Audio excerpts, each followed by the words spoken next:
I define vouchers as meeting two criteria. Do they pay for private K-12 tuition? And do you have to leave public schools to be eligible for those dollars?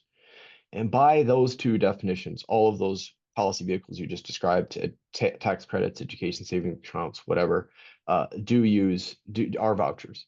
The education savings account framework in particular is simply vouchers plus. So it does vary by state. You have states like Arizona and Florida where it can be spent on a wide variety of expenses associated with education, including homeschool expenses. The second biggest vendor for Amazon at the moment is Amazon. But the first biggest vendor remains private school tuition. And so I think we can kind of get a little bit lost in the details here.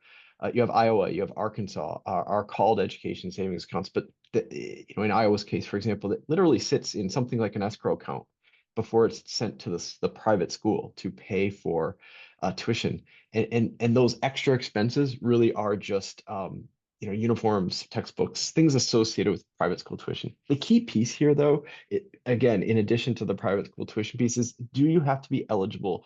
Do you have to leave public schools to be eligible for these plans? And if so, they really have a lot more in common in any meaningful way with vouchers than any other policy initiative. And this was a point I made very forcefully in a Brookings column about a year ago. This point, like the evidence is pretty.